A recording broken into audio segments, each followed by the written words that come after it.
One of the things we're seeing as we study the market is not every market is exactly the same.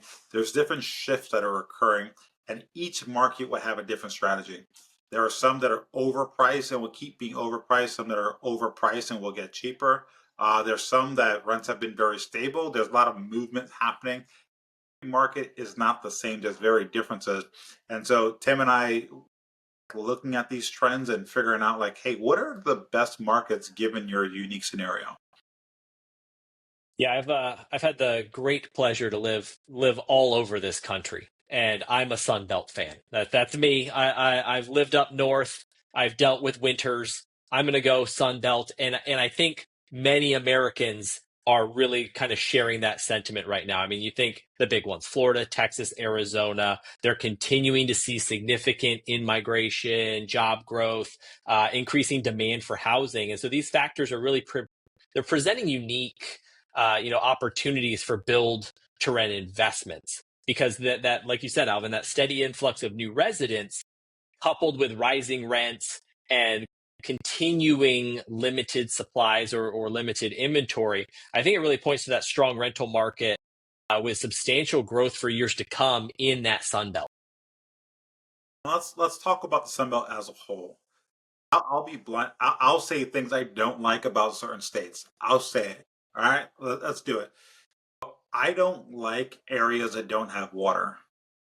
Just my thing, right? If you're having drought What? issues, that's like the number one basic necessity.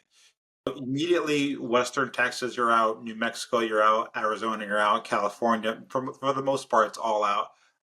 Like that, right? For me, that's one of those like basic necessities that if the city doesn't have a source for water, like if you track where the water comes from, coming from like the snow melt of the Rockies, I'm concerned. Right? That's not something that I feel a lot of confidence in. So I like areas that are abundance of water. Which again, I'm going to lean more. Again, I don't like Mississippi or Alabama. They have plenty of water, but they don't have the population growth or that the job there. That say every deal there is a bad deal. I just feel like a lot of investors get caught up in how low the prices are, not looking about how economically strong the residents of that market is. Yeah, I think that's the piece where it's the Sun Belt has a lot of benefits, a lot of strengths. Water accessibility is a big point, and it's something that you bring up that is so important. And when we kind of target the markets at build to rent that we're talking about with our investors, we are rapidly expanding. We're building out sort of two different models here with the build to rent and our build for rent community deals. And so, what's happening is we're sort of expanding across the country as well.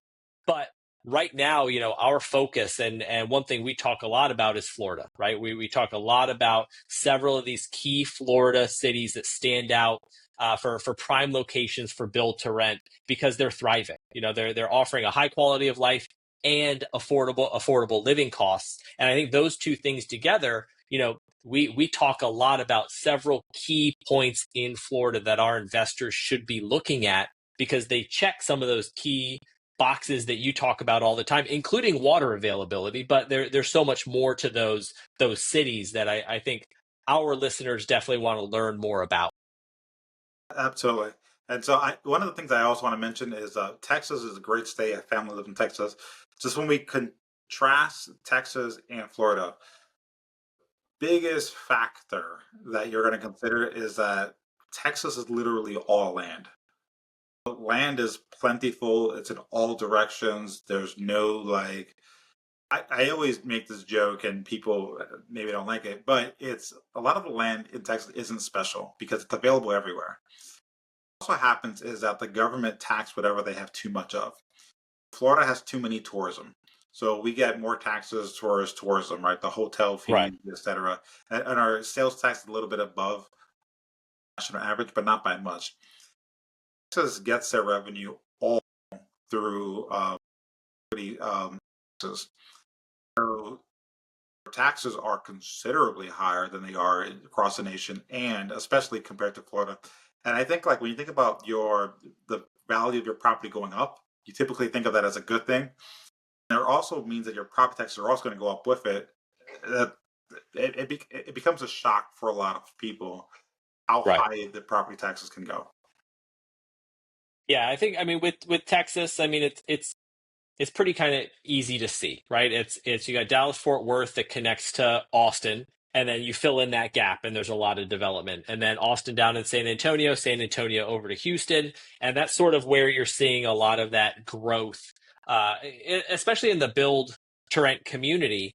But Alvin, to your point, when you can compare and contrast that to Florida, Florida definitely has some key benefits for our investors as to why we should really be looking at Florida as a strategically advantaged, currently speaking, strategically advantaged build to rent market to invest in. While also, we're always keeping an eye on and talking with builders in Texas because there's opportunities there as well.